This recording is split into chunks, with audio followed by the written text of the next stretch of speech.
warahmatullahi wabarakatuh. Perkenalkan, nama saya Kaulan Rania. Saya merupakan salah satu dosen tetap Prodi Pendidikan Islam Anak Usia Dini Fakultas Agama Islam Universitas Muhammadiyah Sumatera Utara. Pada kesempatan kali ini, izinkan saya untuk menyampaikan pernyataan diri dosen dalam unjuk kerja Tridharma Perguruan Tinggi di bidang pengajaran. Saat ini, saya diamanahkan mengampu mata kuliah Deteksi Dini Tumbuh Kembang Anak. Mata kuliah ini merupakan mata kuliah pilihan pada semester 6 dengan bobot 2 SKS. Mata kuliah ini akan mengajarkan kepada mahasiswa tentang bagaimana mengukur penilaian pertumbuhan dan perkembangan anak dengan alat penilaian untuk mendeteksi dini pertumbuhan dan perkembangan anak. Adapun CPMK pada mata kuliah ini adalah yang pertama, mahasiswa akan mampu mengkaji dan memahami konsep pertumbuhan dan perkembangan anak serta karakteristik anak usia dini. Yang kedua, mahasiswa mampu melakukan penilaian pertumbuhan dan perkembangan anak menggunakan alat penilaian yang telah diajarkan. Yang ketiga, mahasiswa mampu mengidentifikasi dan mendeteksi dini pertumbuhan dan perkembangan anak usia dini yang memperhatikan tahapan kemampuan dan karakteristik anak sesuai dengan tingkat pencapaian perkembangannya. Dan yang terakhir, mahasiswa mampu menganalisis secara komprehensif permasalahan khas anak usia dini. Adapun materi pembelajaran pada mata kuliah ini adalah konsep tumbuh kembang anak, ciri-ciri tumbuh kembang anak, penilaian pertumbuhan dan perkembangan anak, nutrisi ibu hamil dan pertumbuhan janin, bina keluarga dan balita, fungsi cinta dan kasih sayang dalam keluarga, upaya meningkatkan kualitas tumbuh kembang anak, strategi kelangsungan hidup anak, kependudukan dan keluarga berencana, dan perlakuan salah pada anak. Referensi yang digunakan dalam mata kuliah ini adalah yang pertama, buku Psikologi Perkembangan yang ditulis oleh Harlow. Yang kedua, Perkembangan Anak Jilid 1 dan 2 yang ditulis oleh Santrop. Yang ketiga adalah modul Deteksi Dini Tumbuh Kembang Anak yang telah kami rancang. Yang keempat adalah buku Menyelami Perkembangan Manusia yang ditulis oleh Papalia dan The Montessori Chart yang ditulis oleh Davis dan kawan-kawan. Referensi lainnya yaitu jurnal-jurnal tentang tumbuh kembang anak usia dini yang diterbitkan dalam 10 tahun terakhir dan webinar-webinar yang mengundang Kementerian Kesehatan, Dokter Anak, dan Psikologi Anak. Adapun aspek penilaian yang saya berikan terdiri dari belajar terbimbing yaitu kehadiran, tugas, kuis, UTS, dan UAS sebanyak 40%, tugas terstruktur yaitu 30% dan tugas mandiri sebanyak 30%. Berikut akan saya tampilkan proses pembelajaran yang telah saya lakukan di kelas bersama mahasiswa. Selamat menyaksikan. Assalamualaikum warahmatullahi wabarakatuh. Waalaikumsalam warahmatullahi wabarakatuh. Selamat pagi. Pagi, Bu. Apa kabarnya hari ini? Alhamdulillah luar biasa. Allahu Akbar. Sebelum kita memulai pembelajaran hari ini, ada baiknya kita berdoa terlebih dahulu. Doa dimulai. Bismillahirrahmanirrahim. Raditu billahi rabba wa bil islami dina wa bi Muhammadin nabiyya wa rasula. Rabbi zidni ilma warzuqni fahma wa amalan sholihan.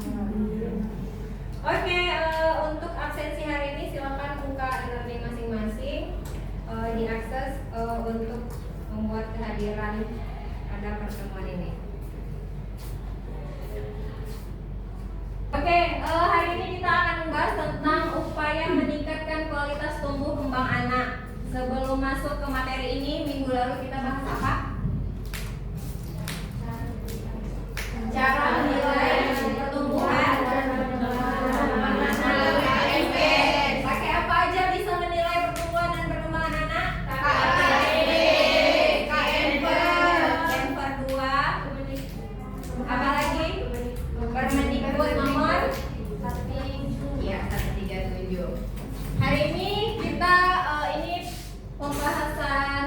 yang sudah mulai terakhir ya, upaya meningkatkan kualitas tumbuh kembang anak.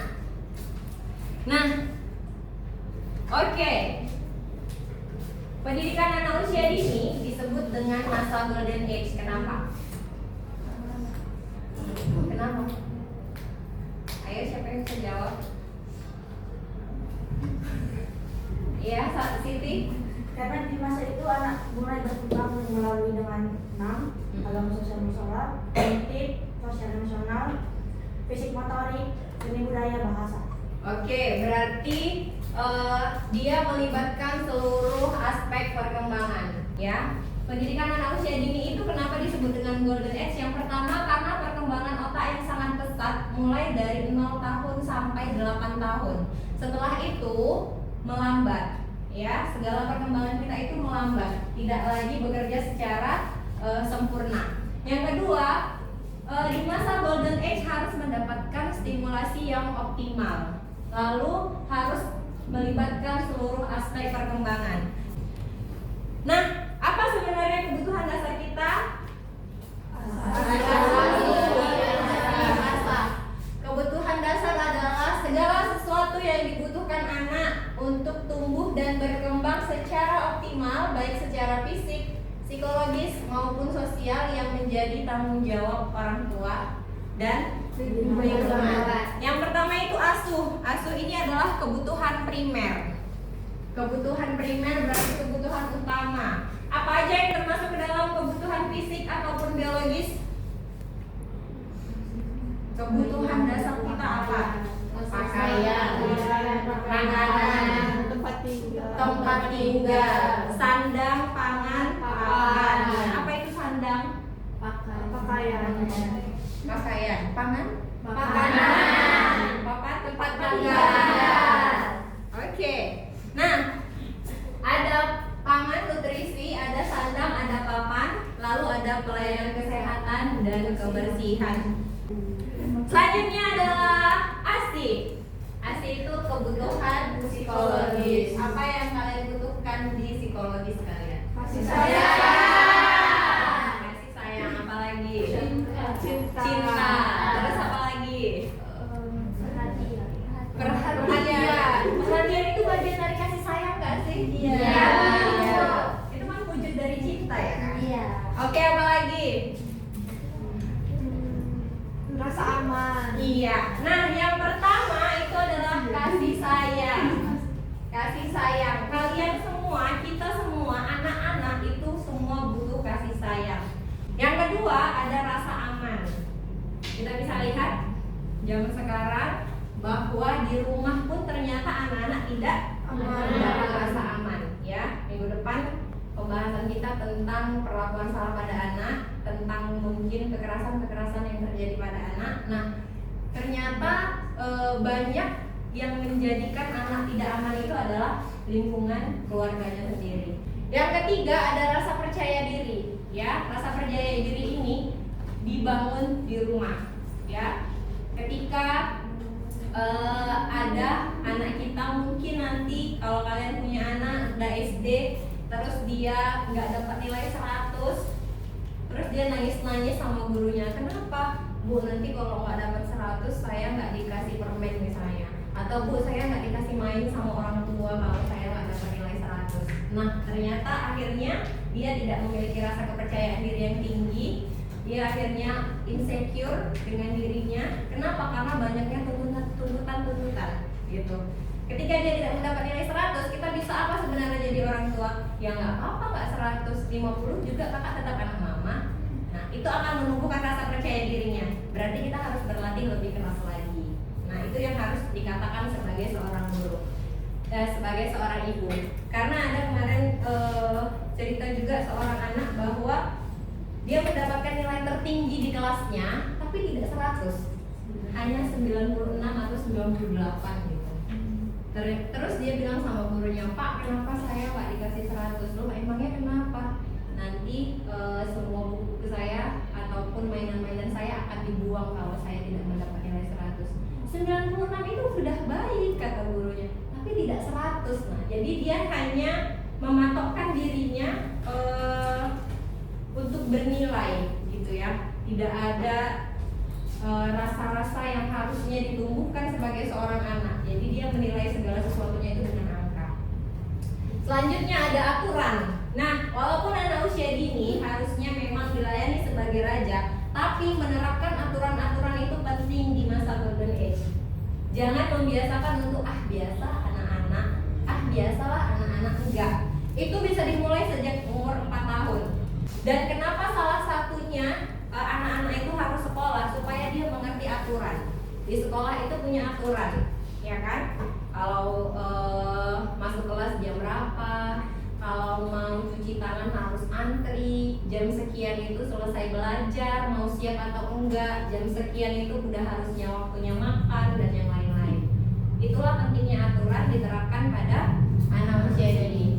Selanjutnya yang ketiga ada si asah. Apa yang harus diasah? Apa yang harus distimulasi? Otak, ya, otak, kebiasaan, IQ, EQ dan EQ, ya, kecerdasan, emosional dan spiritual. Yang pertama, seluruh aspek perkembangan. Ada berapa aspek perkembangan kita? 6. Fisik motorik, moral kognitif, bahasa, sosial emosional, seni, udah kognitif, bahasa, iya. Semua aspek perkembangan anak harus distimulasi secara seimbang.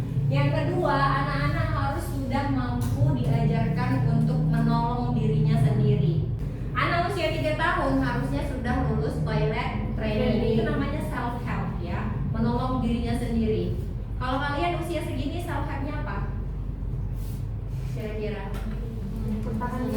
Ada yang kalau tidur harus ditemenin? Oh, nggak ada. Berarti sudah mampu menolong diri sendiri. Nah, selanjutnya kooperatif. Kooperatif itu ajak anak untuk selalu bekerja sama, entah bekerja sama dengan kita atau bekerja sama dengan teman-teman sebayanya.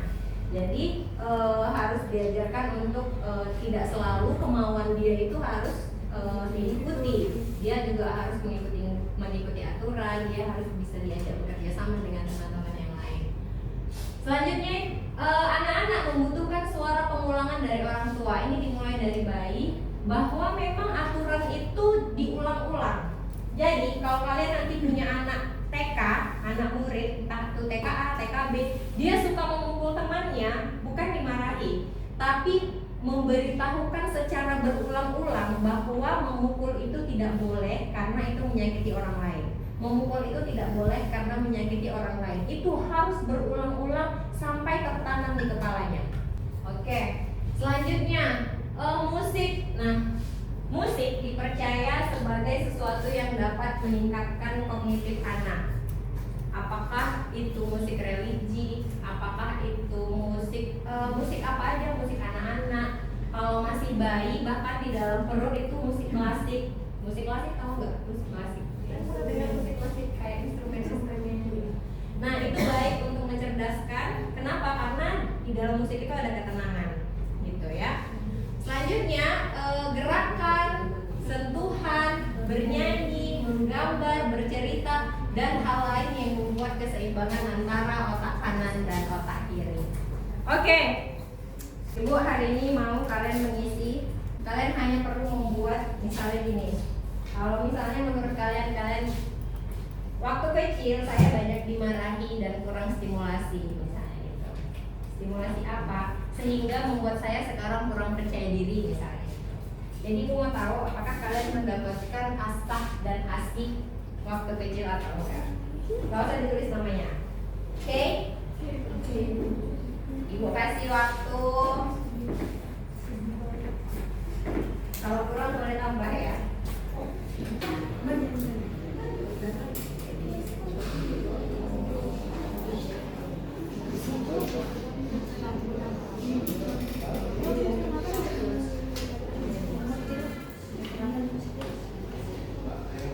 Itu asal. Udah, ini bisa jawab.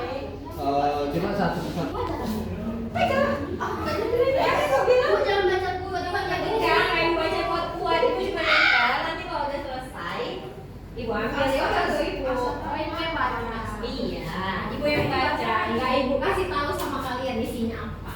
Oke, tepuk tangan dulu untuk kalian.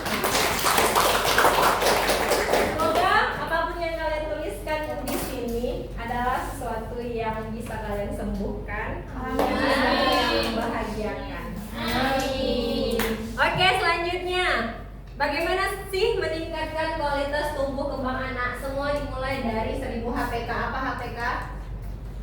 Hari pertama kelahiran. Hari pertama kelahiran. Jadi hari pertama kelahiran itu bukan dimulai dari ketika dia dilahirkan, tapi dimulai dari dia bertemu di dalam rahim seorang ibu. Oke, itulah namanya 1000 HPK. 1 tahun berapa hari? 325 dikali 2 supaya dia jadi 1000 HPK. Kira-kira kalian butuh berapa tahun? 3 tahun. Nah, jadi kalau di dalam kandungan 9 bulan setelah melahirkan 2 tahun, itu udah 2 tahun 9 bulan.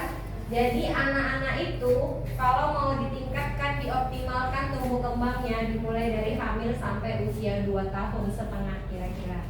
Itulah juga kenapa menyusui itu juga harus sampai 2 tahun. Jadi itu semua ada dasarnya, ya. Dimulai dari mana pranikah. Pertama, sebelum kalian menikah, di masa-masa gini atau kalian mau menikah, kalian harus medical check up.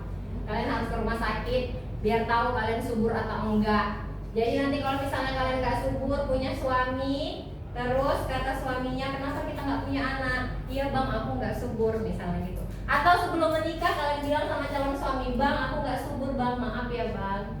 Jadi kita lanjutkan atau enggak pernikahan ini? Kalau soalnya nggak bisa ngasih anak sama abang, misalnya gitu. Kenapa? Itu penting supaya kalian tahu sebenarnya kita itu ada penyakit bawaan atau enggak. Ada juga penyakit-penyakit yang bisa diturunkan ke anak, apakah itu di masa kehamilan ataupun nanti setelah anak dilahirkan. Yang kedua, supaya kita mengetahui kesehatan diri kita secara umum dan mengambil tindakan jika ada masalah. Selanjutnya ini masa kehamilan. Oke, di masa kehamilan ini ibu harus makan gizi lengkap. Kita udah bahas kemarin pada saat, siapa yang bahas tentang ini? Nah, Dinda Pristi, ada apa aja yang dibutuhkan oleh ibu hamil? Asam folat, protein. Nah, semuanya harus ada gizi lengkap dan seimbang. Kenaikan BB-nya mulai dari 10 sampai 12,5 kilo minimal, ya. Selanjutnya menambah porsi makan 1 kali dan makan vitamin dan zat gizi. Pada saat kehamilan biasanya banyak macam-macam penyakit yang terjadi. Apakah itu memang penyakit dari bawaan si ibu atau dia terasa ketika hamil, ya? Lalu ada apa lagi setelah melahirkan? Oke. Nah, setelah melahirkan kita harus tahu gizi si anak. Kita harus memantau gizi si anak mulai dari dia dilahirkan. 0 sampai 6 bulan pertama anak dikasih apa? ASI. Ya, ASI. Upayakan untuk memberi ASI. Bu, kalau air susunya nggak keluar gimana Bu? Sekarang sudah ada susu formula, itu boleh. Tapi tetap usahakan memberi ASI. Ibunya harus makan banyak, makan sayur, pokoknya makan-makan yang mungkin bisa memancing ASI itu supaya keluar. Di 6 bulan pertama maksimalkan diberi ASI. Makanan ibu yang sehat dan adekuat menghasilkan ASI yang berkualitas ataupun dilihat dari gizinya, kekebalan tubuhnya dan berat badan si anaknya naik. Yang kedua, jika BB tidak naik, boleh empasi sebelum 6 bulan. Ini harus disarankan oleh dokter. 4 bulan ternyata BB-nya mungkin kurang naik, naiknya itu minim sekali dan yang lain sebagainya, kita boleh bawa ke dokter. Kalau kata dokter ini udah mulai bisa makan Bu, supaya BB-nya naik, baru kita beri. Jangan nanti ujuk-ujuk kalau punya anak 4 bulan langsung pengen kasih makan. Nah, itu nggak boleh. Karena normalnya itu 6 bulan. Kalau ada indikasi yang lainnya baru boleh 4 bulan. Ya. Selanjutnya, menu empasi mengandung energi dan semua zat gizi, karbo, protein, lemak, zat besi, vitamin dan yang lainnya. Lihat isi piringku rekomendasi Idai. Nah, ini berlaku untuk anak usia dini ya. Isi piringku itu terdiri dari makanan pokok, sayuran, buah-buahan, lauk-lauk,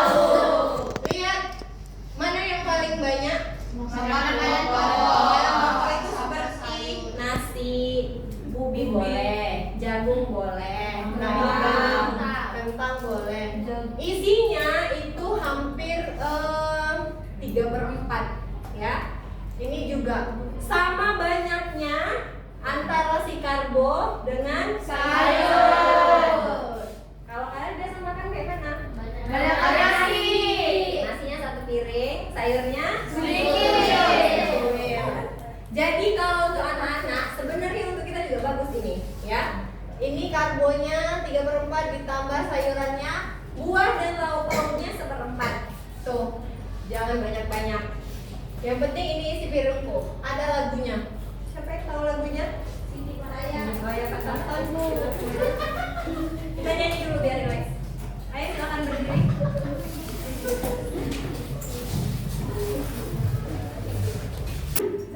Satu, dua, tiga.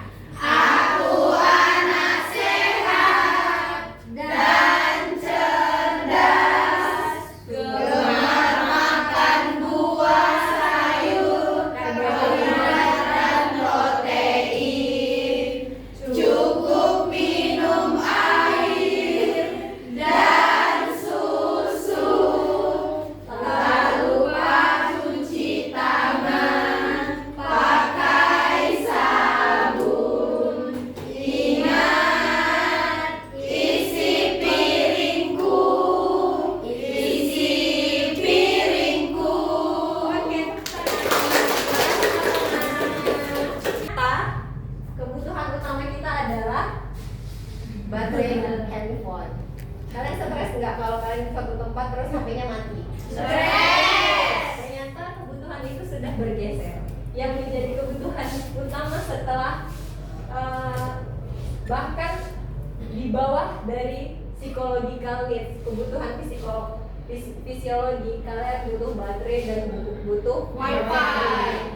Kira-kira kalau nanti kata Rasulullah kan setelah kalau sudah mau kiamat, nanti ini hilang, kita akan kembali ke zaman purba. Apa yang akan terjadi di masa-masa ini kalau menghilang?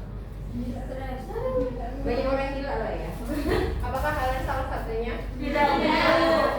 Oke. Jadi ini jangan sampai ini menjadi kebutuhan dasar yang ketika tidak ada kalian menjadi gila. Mulailah ini diseimbangkan dengan misalnya kalau HP kalian lowbat, kalian ambil buku lalu dibaca. Oh, HP ku lagi dicas.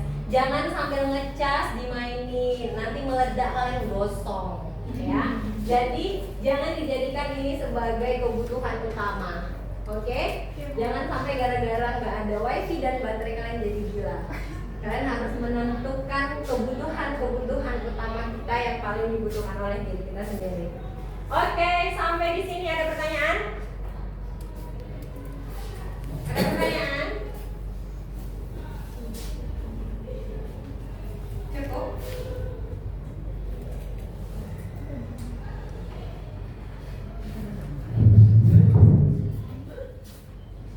Cukup, gak ada pertanyaan? Ibu-ibu, oke. Seribu HPK. HPK.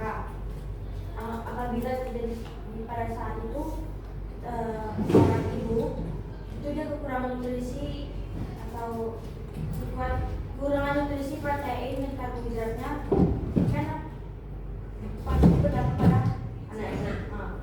Itu kayak mana pencegahannya? Maksudnya kayak Biasanya kalau di 1000 HPK atau mungkin kalau tadi Siti berkata tentang 1000 berarti itu di masa-masa kehamilan.